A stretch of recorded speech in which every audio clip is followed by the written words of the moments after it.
Hola, ¿cómo les va? ¿Todo bien? Acá estamos en el vivo con Eugene, el director de Spree, que vamos a hablar de muchos temas porque la verdad es impresionante la filmografía de él. Es un director independiente que, bueno, esta película, si bien tuvo mucha repercusión, ha hecho cosas increíbles. ¿Cómo va? ¿Todo bien? Hey, hi. Hi, Eugene. Uh, Welcome. There. 3, 2, 1 y va.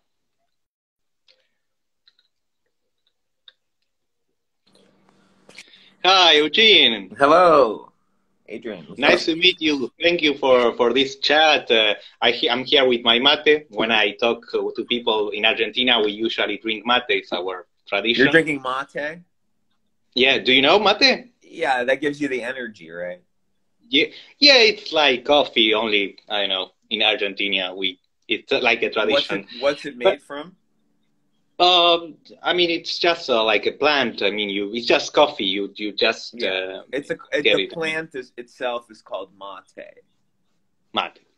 So yeah, I want to congratulations not only for Spree because I saw your previous movie Wobble Palace, Mm-hmm. and We Are. Thank you, by the way, for putting the link for We Are. By the way, I will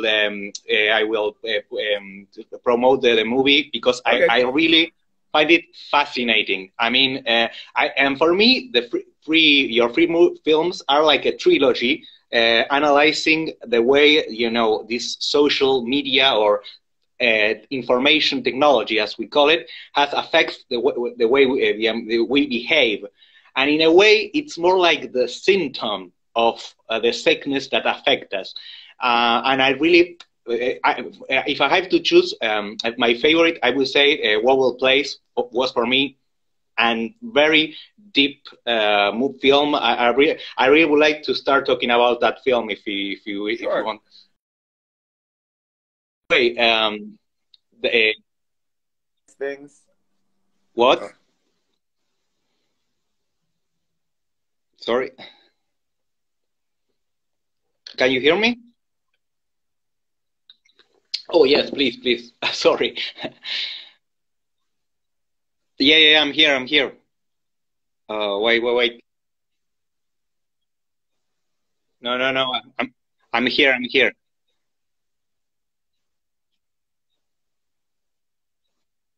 No, no, no. Wait a second.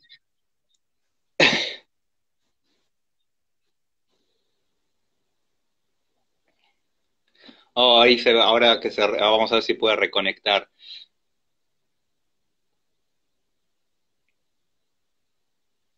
Vamos a ver cómo va.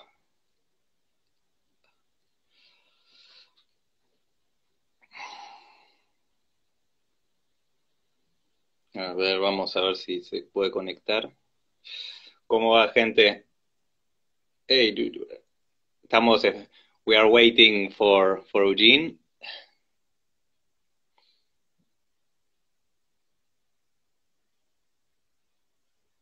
I'm from Argentina, by the way. Uh, Wait.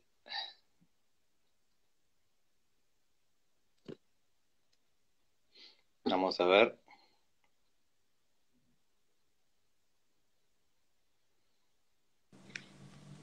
Hi, did are I you did I there? disappear? Yeah, yeah. But we are. Yeah, it's the director Despre, exactly. SL director Despre. Yeah, yeah, yeah. Yeah, El Yeah, but Genio. he has an amazing filmography, and really, I really, Well, you I mean, said okay, you said that you felt like Wobble Palace and Spree and We Are were kind of a trilogy. But I hmm. would say that there's a movie I made before Wobble Palace called A Wonderful Cloud. Um, and I would say Wonderful Cloud, Wobble Palace, and We are a trilogy. The W trilogy, because they all start with W. And they're all similar in that we made them for very little money. Hmm. Um, and it was just made with myself and my friends. And there are similar themes of sort of nihilism and caricature and satire of sort of contemporary creative class culture. And Spree to me is different, even though it has similar themes. It's a very different type of movie because it's a genre film, right? It's a horror comedy, I guess, is the genre. And it is extremely formal, right? Because it's this sort of updating of found footage. And even though I loved everyone I made it with, they were, professional actors, right? They're not like amateur performers that I sort of manipulate into giving, caricatured performances of their personality. So I would say that Spree almost exists outside of my other work. Not obviously, whatever, it's related, but I kind of view it a little bit differently. But anyway, let's talk about whatever you want to talk about. Like, if you want to talk about Wobble Palace, I'm happy to start there and answer any questions you have. Yeah. Where can we watch your first movie, the one you mentioned? Well, it's not my first movie. Just really quickly, my first movie is called Zeros and Ones, and I made that 10 years ago. And that whole movie takes place on a computer screen, and every scene is like a new website or app or game, and it's about a guy who has to find his computer. And so 10 years ago, I was trying to, make a film that expanded cinema language to include all of these things that we are using our attention and our eyeballs to process, like the different screens, And I also made another movie that same year called Skydiver, which is all video chat conversations, and also had to do with certain ideas about terrorism and romance, etc. So those are my first movies, and they almost like were so formal that I got kind of sick of doing that. And I made other types of films that are a bit more naturalistic, right? Like Wobble Palace and like Wonderful Cloud. And then Spree is like me coming full circle back to some of those ideas I had 10 years ago, and putting them into a genre, because those other films don't exist in genre. And very few people have seen them, even though I think they're good films. And so I realized to explore some of these formal ideas and aesthetic ideas, I should probably explore them through genre. Why did you choose these themes? Because if there's a common title before, this how this change, on the technology and the paradigm we live in has changed the way we relate with each other, and also it has I would say the problem of loneliness is not new, but I think the evolution of technology has make the things worse. Why did you decide to talk about these themes in almost all your work? Yeah. I think loneliness is not new. Alienation is not new. Bad relationships are not new. People pretending to be what they are not is not new. But everything is done in a new and different way now. Everything feels new because we are now processing our identity and processing our way of valuing other people through this mediated system. So to reflect the life that I'm living and that I believe everyone around me is living feels like, why would I not reflect that? Well, I mean, it just feels stupid to not explore that. And since this change, for instance, coronavirus changed a lot of people's lives. It killed a lot of people. It changed our sense of public space. It's changed who we can see and how we interact, right? And I'm sure.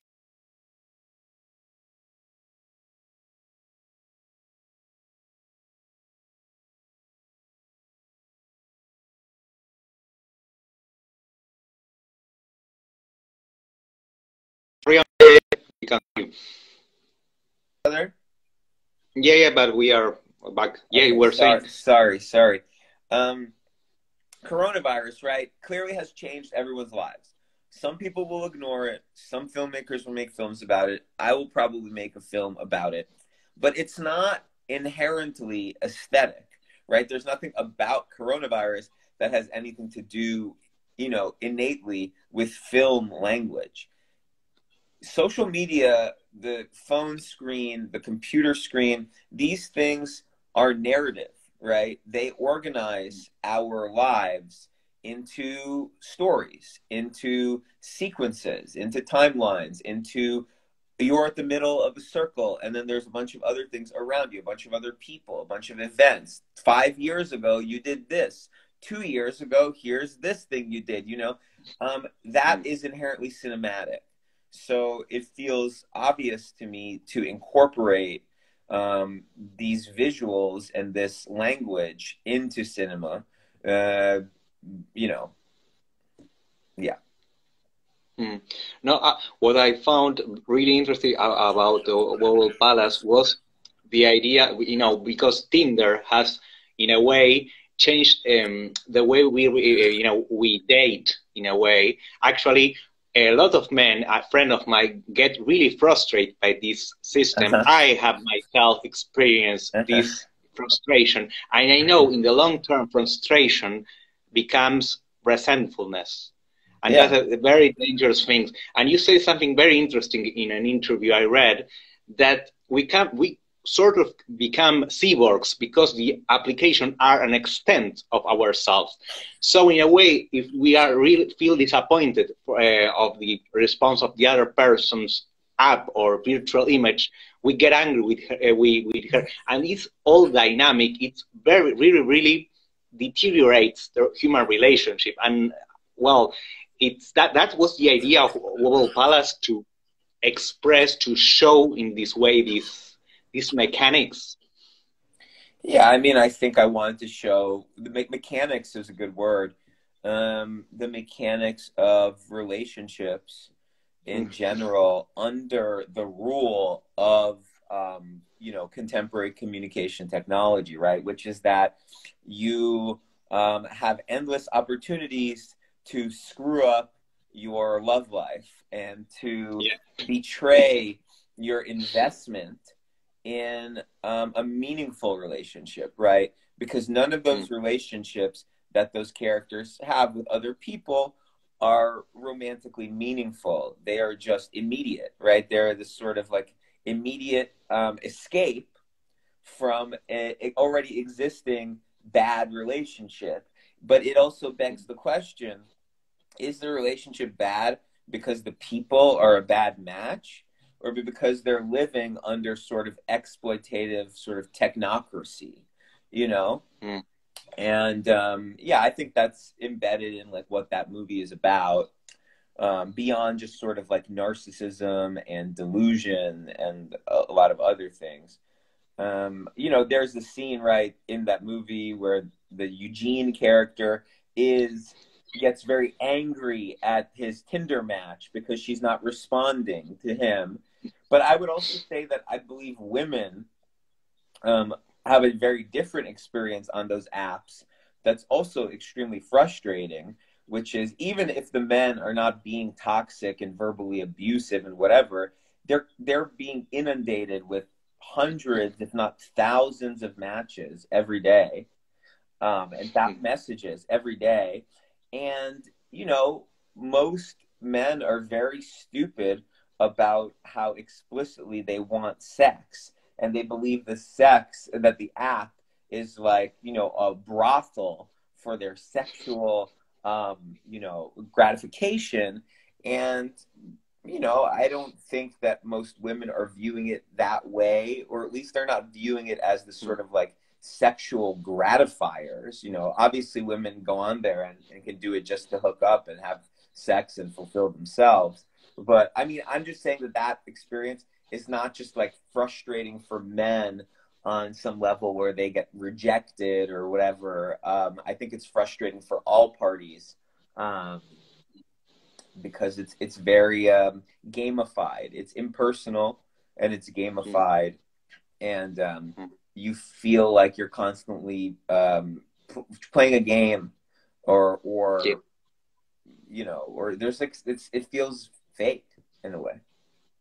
Yeah, well, the word gamified is kind of interesting, because if everything becomes a game, it's the idea behind that our actions have no consequence in a way. I mean, subconsciously, and that is something very dangerous, because we are now, because of that, I think we are losing the meaning of our action, and that's terrible for me. I don't know if you agree. Well, I mean, that is the premise of Spree. I mean, like, that is what Spree is about. It is about a world where we have integrated the fake morality of the attention economy, right? We're all participating in social media, which is a sort of economy built around likes and follows and views and comments, right? And this economy is founded on a guiding moral principle, which is that sharing is good, inherently good, regardless of what you share, whether it is your food that you're eating that day, or you're getting married, or your parents dying, or thinking about 9/11, or doing a tutorial about how to kill people. There is a sense that if you're sharing it with other people, it is somehow a moral good. And that, of course, is crazy. That is a false foundational principle that people follow without really questioning. And that is where we are morally as people, and that explains a lot of the sort of schizophrenic and psychologically damaging behavior which we engage in every time we post or go online. So that I think you're absolutely right in what you're saying, and it literally is the reason we made Spree, to explore the sort of amoral landscape of participating in social media. Yeah, you also say something very interesting, that now we have two existences. One is virtual and one is real. And in a way, but the virtual existence is not enough to compensate our miseries in our real life. And that's the problem, the long-term problem, that sooner or later we realize that, and that sink us in a deeper depression. Yeah. I don't know when I said that, but I think it's different now. I think we actually have one existence. We have a master existence and a slave existence. And the master existence is our virtual existence. And the slave existence is the one that tries to create experiences that are content for the virtual projection that we present to the world. I mean, in coronavirus, it's become, quarantine, it's become even more, right? Because we have so few interactions, physical ones, that our projected identity is us, has become us, right? Because we only exist when we are seen, when we are acknowledged. I mean, this is something that Spree talks about, right? Mm-hmm. So that's what's going on in real life, and I think virtual life is bigger than real life, and certainly has more pull. There's a question in the chat. Why did you choose Joe Kiri? Oh Okay. yeah, that's a good question. Uh, Joe Kiri chose chose the movie. No, I mean it's I believe in movie gods. You know, I do believe that there are the movie gods, and everything happens in movies for a reason. And Joe was the first person that I met with for the role, and I'd never had a casting agent on any of my movies. And I said to the casting agent right away, you know, after that first day of casting was over, I said, okay, I think Joe is perfect. And she was like, well, we have a lot more people on the list. Like, shouldn't we meet them? And I said, oh, okay, I guess. But I kind of just knew, you know, and there were other people who I was having good conversations with. But he just immediately kind of was interested, and I could see he had a sensitivity to what I was talking about, because I was talking about very dangerous things, you know, making a movie about a white guy going around killing people, and let's make fun of that. And, you know, even if you're critiquing that, it can be dangerous to even put the image out there into the world, you know, because images get decontextualized and misperceived and stuff. So yeah, Joe, you know, we had a bunch of good conversations, and it felt really natural to go with him, even though he doesn't have a lot of, before Spree, he's never led a movie, he's never been a lead actor. And, you know, when you watch Stranger Things or something like that, he's part of an ensemble, so it's very hard to tell, you know, the range of his performance. And this is a very specific type of performance, right? Like, what I wanted to do with this character was make a serial killer movie or a monster killer movie where the killing is not cool. You know what I mean? I think most movies where you're watching serial killers, even if they are kind of critiques, even if it's Natural Born Killers or Henry Portrait of a Serial Killer, I'm not even talking about like Saw or something like that. But if it's one of those kind of critique movies, the killing and the character, the murderer, always feels cool. What's that noise? No, sorry, it's my cell phone sometimes. It sounded like a suffering animal. And yeah, so we wanted to make a killer who wasn't cool, and that's hard to do, you know. So Joe and I had to really explore how to do that, and how to still make him relatable and all that stuff, but also make it really clear that you don't want to be this person, you know. Because a lot in movies, when someone's going around killing people, usually, and people don't want to admit this, you feel like a vicarious thrill from seeing that. And whatever, it's fine. It's part of cinema. It's part of the voyeurism of cinema. It's part of the sort of fantasy of cinema. But I just wanted to make a movie that kind of was critical of that mechanism in cinema, you know, and which is why the movie also foregrounds the live streaming and you know, the documentation of it. I think that's a big part of making that not fun, you know. No, what is interesting, I mean, is that in a way you feel you in the first scenes you start feeling bad for this character. I mean, it's a sad character in a way, and even when he starts doing terrible things, there's a part of you that says, I mean, it's so desperate to get attention, to get approval. I mean, and I have to admit, I have met some Kurtz type in my. I don't know you if you for sure have you taken some characteristics of real persons to build Kurt as a character? Well, yeah. First of all, I think there's Kurt in all of us. You know, a little bit of Kurt in all of us. We all feel a little bit desperate for attention and for love and for acknowledgement. And, you know, we all feel that. And that has been forever. That is human nature. Love. That's called love, right? And now we are mediating that love through the social media and through the screen, you know? So we all are a little bit like Kurt, you know? But then, yeah, I have definitely met people who are naive and oblivious and lost in how they navigate social media and how open they are with their lack of awareness, you know?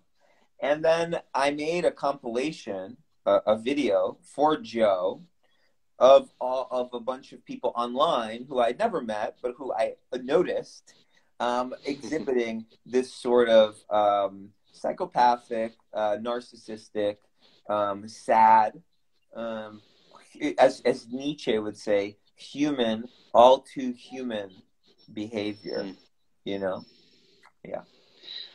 While watching your work, I thought in the work of William Gibson, because in a way he predicts all this problem we are suffering. I mean, how the evolution of technology and social media changes. Have you read Gibson? Have you know?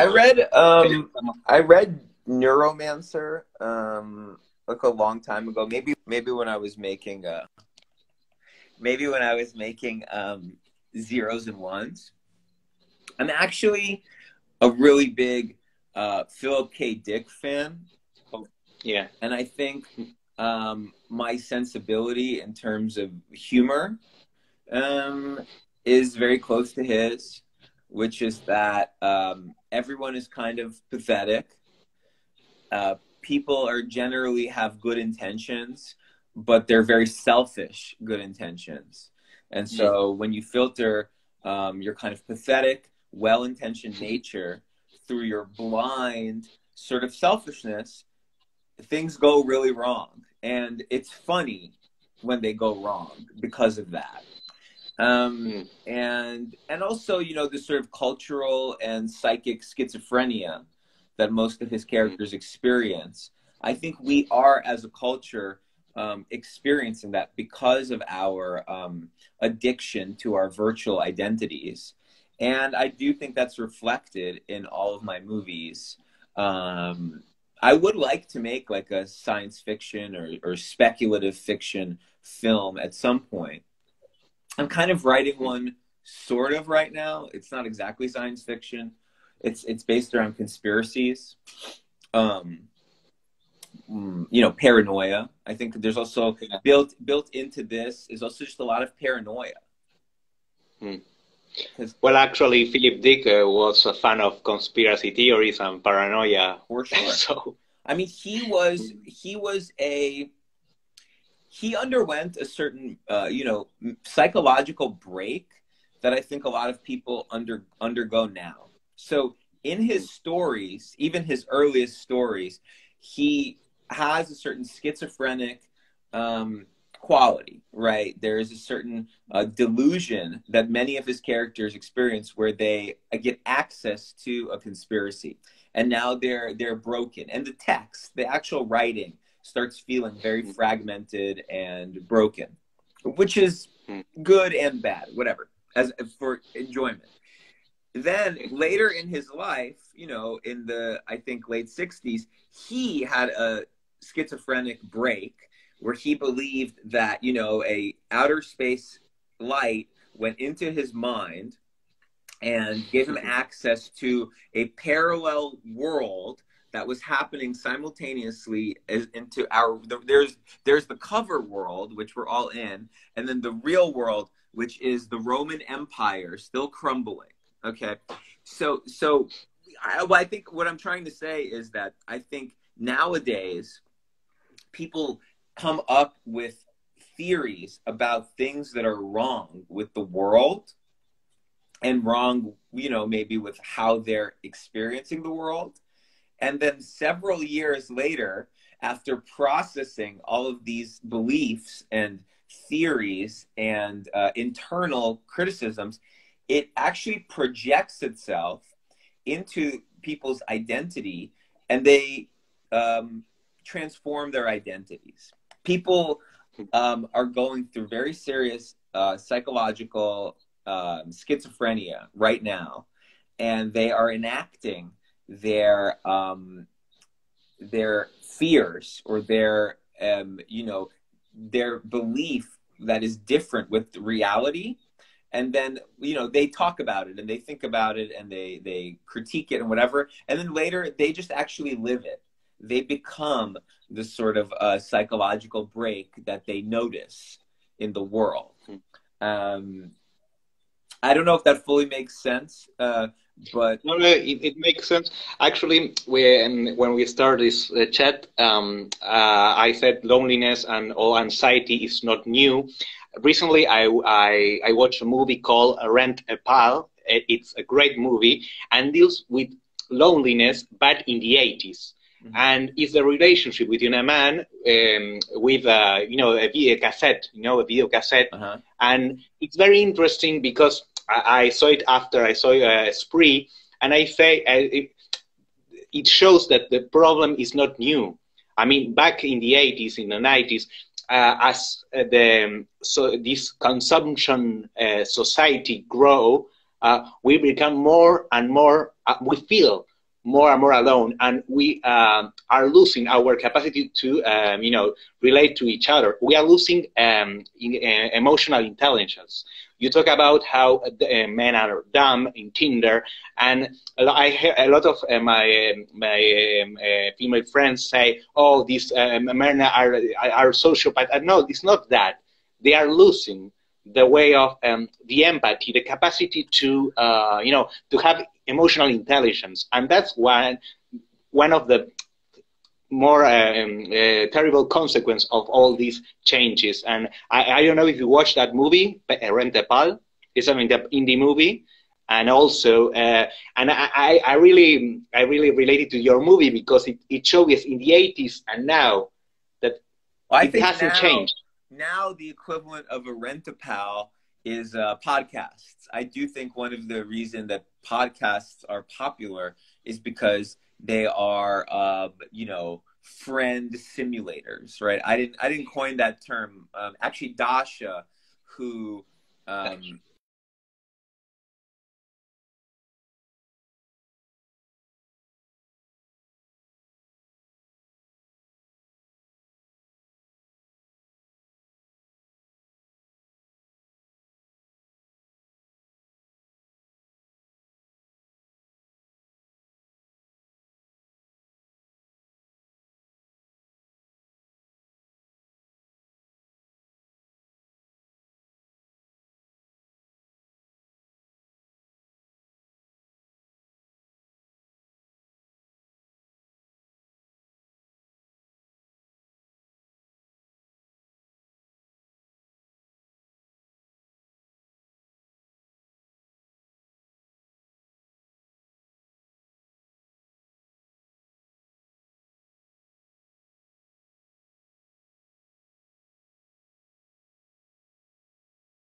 hello. Hi. Oh, yeah, we were saying, sorry, Dasha? I was just saying Dasha, she, the star of Wobble Palace and We Are, has a podcast, a very popular podcast called Red Scare, and she's talked about how it's a friendship simulator, So no, yeah. By the way, Dasha, she's an amazing actress. We hope to see her soon. Yeah. She just directed a movie too that you might like. That's a kind of camp horror film about Epstein, sort of about Epstein and the sort of pedophile conspiracy that he was a part of. But no, you were saying the Rent-A-Pal. Oh, you were saying that we're forgetting empathy, right? And we're losing our empathy. But I think there's also something else going on, which is a reaction to empathy exhaustion. Because as human beings, who evolved within tribes and within, very small communities, we have a very good empathy, machine inside of us, right? And so when we see bad things happen to vulnerable people, children, animals, weak people, we want to help. We naturally are programmed not to exploit that. Now we are able to experience like so many experiences from across the world in one day, and it feels extremely close to us because of our phone, you know, even though it's 5,000 miles away. And we feel incredible empathy. Usually what we're seeing on the internet is some sense of unfortunate victimhood. A lot of the time we are exposed to all sorts of marginalization and victimhood, and we're constantly feeling bad about it and feeling empathetic to situations and people that we can't really do much about except feel bad. And we're not programmed to experience all of that other people's trauma so much. It's, you know, it would be the equivalent of being in a tribe where you're constantly at war and you're constantly seeing the horrors of war. That's traumatizing. We are constantly seeing everyone else's trauma all the time. And that creates, I think, an empathy exhaustion. And anytime there is an exhaustion, there's going to be a reaction to that. And our reaction to that is kind of autistic. It is, I don't want to have empathy anymore. I want to troll, or I don't want to listen, or I don't want to care. And that is how you get like a world where there is no more morality. You know, there's very little sympathy. It's a reaction to the you know, all of the empathy we are forced to exhibit just from being online. That's my opinion. Yeah, I remember the scene where he asked the audience, "What do you want me to do with you know, the character kill, marry?" And yeah, fuck, everyone marry, say kill. Yeah. Yeah. Well, okay, so that's like a joke about you know, the game Fuck, Marry, Kill is you name 3 people or 3 options, and then you have to decide, okay, which one am I going to fuck, which one am I going to marry, and which one am I going to kill? But he makes a poll, and it's not the game. It's Kurt not understanding, because he's saying, what should I do with this one person? Should I fuck her? Should I marry her? Or should I kill her? And so that's kind of like a joke about Kurt's, you know, not being on the same wavelength with how things work. But it's also very scary, right? To do a poll instead of like, should I wear this hat or should I wear this hat? Should I kill her? Should I fuck her? You know, it's scary. Yeah. Yeah. No, I actually, there was a very interesting thing that happened recently. There's a very popular, an excellent YouTube channel called the Haunted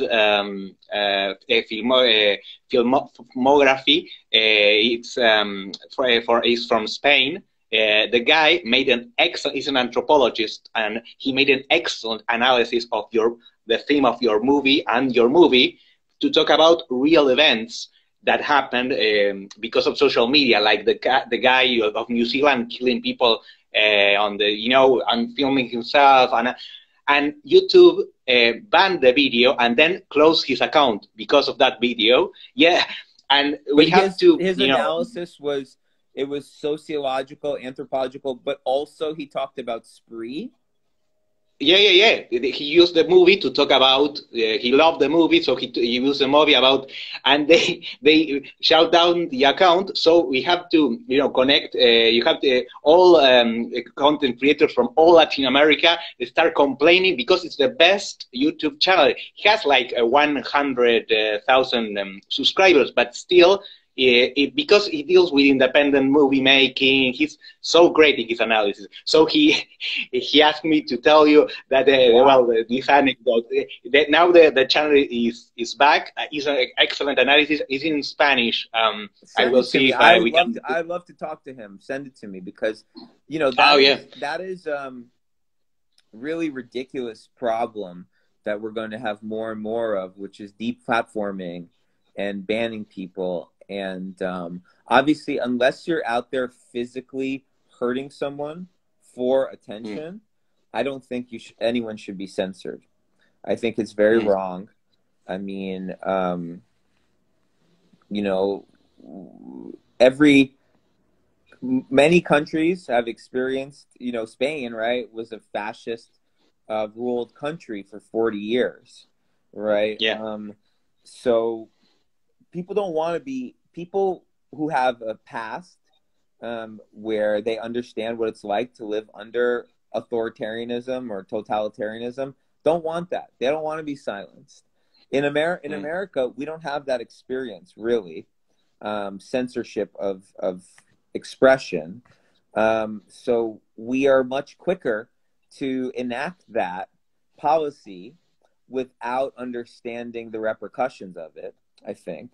And then whatever America does when it comes to technology, usually other countries follow, you know? And so I think it's fucked up that they took him down. I'm glad he's Yeah. back up. Yeah. No, I mean, it was really weird without strikes, nothing, just shut down. I mean, and I mean, the thing is, apparently you cannot talk about subject that makes people uncomfortable. Right. That's the big issue here. Right. Yeah. That's one of the big problems, you know, social media sanitizes reality, right? So anytime you repress something, it will come out uglier and more disturbing than if you were able to talk about it. And so the more social media forces us to put forward a idealized version of our thoughts and of our experiences, the worse things will start happening. And then social media will not allow that to be depicted. And then even worse things will start happening. So, I mean, it's a very bad cycle.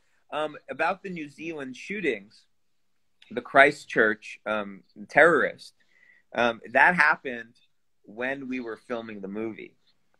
Wow. So we had to talk about that. And, you know, I think while we were making the movie, we were constantly thinking about, you know, our ethical responsibility to not glorify what was going on and to depict it realistically, but also in a satirical way, so that it was clear we were, you know, making fun of this type of person. And then, you know, when that happened, we just kind of all had to decide, like, yes, our movie is sensitive to the reality of this horror. And that is why we are making a horror film that can also serve as a, you know, a deterrent to anyone who would think this is cool. Because there are people out there who see guns and who see, you know, military clothes or something, or who see, you know, Woody Harrelson in sunglasses and just think it's there are no repercussions to being to doing something like this. And you know, it's horror, it's real life horror. So you know, it was something we talked about on set when that happened, and we were all very shocked and very upset by it, you know. But we, you know, had to keep going. We knew that the movie was, you know, on the correct side of history, that we were not glorifying this thing. We were doing the opposite. Yeah. Yeah, well, in a way, social media has become the soma of the brave new world, in a way, because I mean, even though they show us terrible situations where we feel or bad or excited for some people, the truth is it's a soma in a way. I know you know soma, the drug, the fake drug from the Brave New World, because and this kind of soma it avoid us to talk about this issue that we need to talk. We need to talk about the effects of social media. And well, in this case, I talk you about. I will put you in contact with this guy because it's amazing what he does. I mean, really, he's also like well, the fan scene, and as us, we are trying to give voice to independent directors from all over the world. That's why I wanted to talk to you, and also we try to connect. You should talk to this very good artist named Amalia Ullman. She's Argentinian, but she, I think, grew up in Spain. And she has a movie, her first feature film, is premiering at Sundance this year, called El Planeta. And it's a very good movie. And I think I'll get you guys in touch. Okay. Maybe better when the movie comes out. Yeah. But she's a really good artist. She's a very interesting person, and I'm sure you'll have a very good conversation with her. Oh, great. You know, what's funny, we're having this conversation about Spree. Okay, so Wobble Palace, I don't know if that's available in Argentina. You downloaded it, right? Yeah. Okay, that's fine.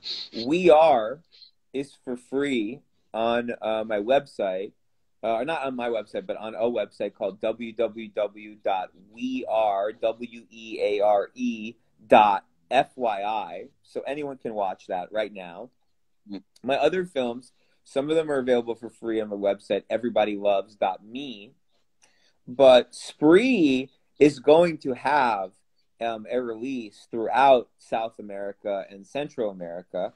I don't know when, because I think it'll be different in every territory, probably different in Argentina versus Brazil, whatever. But it is coming out. So when it does come out, you know, hopefully more people will see this conversation. I mean, I understand. I fucking torrent movies. I get it. I know what it's like to download a new movie that you don't have access to, or to download old movies, of course, that are difficult to find. I understand that culture. You know, I'm a member of Kiri. I you know, I get like how the torrent community is actually very passionate about cinema, and very it's a community, you know, and I think it's an important community to keep cinema alive. And I appreciate your enthusiasm, not wanting to wait until Spree comes out, because it's out now in many places around the world. Obviously, if in the perfect world, a movie comes out at the same time everywhere. Like it's like like Spree's coming out in Japan on April 21st or something. But how many people in Japan have already done what you did, which is torrented? You know, like, I don't know, probably the real film lovers have probably done it already, right? Yeah, here a lot of people have watched the movie. They really loved it, and now they are watching your previous film. Because, well, they're really good, and well, now we can people can watch and then we will post the link where they can see your last film, because well, also it's great. Well, as you told, it's the end of the trilogy. And there's also a movie, an Argentinian very indie movie called The Corporation, that again deals not with social media, but the idea of you know, how we lost empathy with replacing our emotions and relationship with very superficial way of life. I would like you to see if you want. You would really love it if for a friend of mine, very indie movie. Yeah, I would get it you with subtitles. Yeah, okay, it's from 2012. Eh? Send it to me. Yeah. Oh yeah, well, no, because it's amazing. Again, the idea is to you promote all these films, because again, the guy from the Haunted Film, La Filmoteca Maldita, is doing that to give voice to a lot of filmmakers that they are doing amazing films, and they talk about these issues that we need to talk about. One of the things, again, it's a theme of your movie, is the necessity of leaving a trace, you know, because an Argentinian writer, Jorge Luis Borges, said that we died twice. Once when we died organically, and the second one is when we are forgotten. And this fear of being forgotten is what driven us to all this obsession with social media. And in a way, my question is, how would you like to be remembered? Oh, you know, I don't know. as a good guy. Everyone has some sense of legacy, right? Like, I actually think, evolutionarily, that what you're talking about is probably the primary impulse for having a family, or to, continue the bloodline, as they say.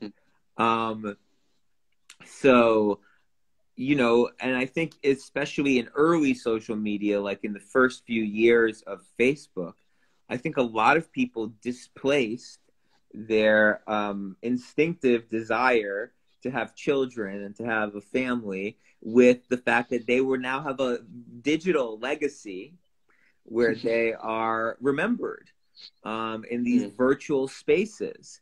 And I think now that we have been through a few cycles of, psychological abuse through social media, I think people are starting to realize this is a horrible legacy to leave behind.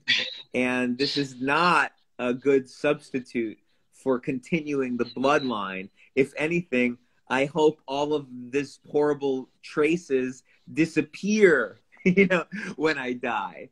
I think that is kind of how people feel about social media now. They are probably very cringe, they would be embarrassed if the things that define them after they die are all of their stupid fucking tweets and Instagram posts and, just embarrassing, mindless vanity, projected vanity, Personally, I don't know, I dedicated my life to film. I love film. If I go outside right now and I'm trying to move my car and I get hit by a car and I die, I don't know what will be there. Like my friends who, will miss me, and these, 6 or 7 movies that almost nobody has seen. But maybe if, that's how it was in the old days, right? Like we were born at a very unique moment for art, because probably from the year 1950-ish to 2010, actual subversive artists who were saying very negative things about culture and who were being very critical about culture were celebrated for doing that and were given money and succeeded, and I think we're getting back into a more normal era where if you are an artist and you are making, subversive art or different art or innovative art, you will not be celebrated. You will be alienated and ostracized. You will not be financially rewarded for doing these things. And that is how the artist has lived for hundreds of years, in most cultures, at least in Western culture. And it used to be that, people would not appreciate your protest of the sort of status quo art until you died. And then you die, and then people can say, oh, he's dead now, so now we can celebrate all of these things that, he or she or whatever was trying to do. And then after you're dead and you can no longer appreciate the rewards of being celebrated, people will give you your respect or whatever. And so if I were to die right now, I would have these movies that some people would care about, and everyone else would just move on with their lives. I don't know what's going to happen if I die 30 years from now. Hopefully I get to make more movies. Hopefully more people see them. And every movie, you learn, and you hopefully refine your craft and your statements, and your entertainment factor, gets higher. And, so who the fuck knows? We'll see. I'm going to do my best. I always ask this question. Would you do a movie? Would you make a movie here in Latin America, in Argentina, or any Latin American country? Yes, I, would probably. I would say my biggest concern is that I've never lived in Latin America. I don't speak Spanish, although I wouldn't be against learning. And so whatever movie I would make would definitely have to have the outsider perspective, or I would assume that the protagonists would be outsiders to the culture, and then the movie would be able to have access to a sort of outsider perspective, and a sort of observational perspective from outside point of view. But I wouldn't ever be able to make a film that is really rooted, I don't think, in the cultural concerns or the sort of day-to-day life of an Argentinian or of a Brazilian or Chilean. That's not to say that there aren't universal themes. Like, I actually really love that movie. I think it's an Argentinian movie called Wild Tales. Oh yeah. Yes. That's a really good movie, and it basically has a patina of anyone who's part of Western culture or modern culture can understand those sequences. It's probably very Argentinian feeling to you, but at the same time, I think if you're in France or America or whatever, Algeria or Taiwan, I think that movie feels very relatable.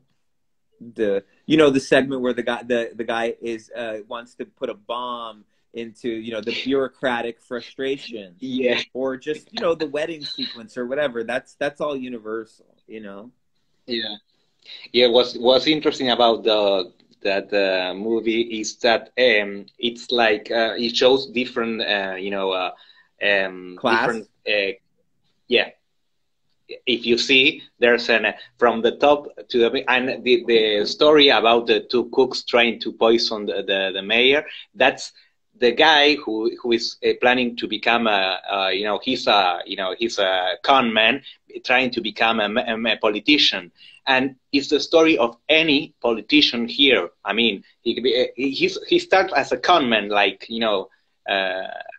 and it's terrible. I mean, and everyone feel the idea someone should do that. Someone should do that. I mean that's a very. Well, I mean, we just had a president who basically, you can say whatever you want about Trump. You can say really negative things. If you wanted, I don't know why, to say some positive things, I'm sure you can come up with some, whatever you want to say. But no, 100%, everyone has to agree that he is a con man. He comes from a salesmanship, charlatan background, where he is literally lying to people for power. And I think that is all politicians around the world, not just in Argentina. So, well, yeah, I guess we share that in common. Exactly. So yeah, I mean, I would love to. I mean, I would just love to visit. I've never even visited Latin America, so South America. So I'm sure I would like to do that. Maybe the next movie can play, when coronavirus is over, and if there's a bigger movie, maybe they can be in a festival down there, and I'll come down and visit. Yeah. If it is horror and sci-fi, we have a festival, and also we have the Mar del Plata festival. And if you come, you have a place to stay. Please, you're welcome. Thanks, Adrian. So, well, thank you very much. It was a wonderful chat, and well, I hope everyone enjoyed. And then we'll put the link to your last movie. Okay, great. Bye-bye. Thanks for talking with me, and thanks for watching, everyone. Bye. Bye-bye.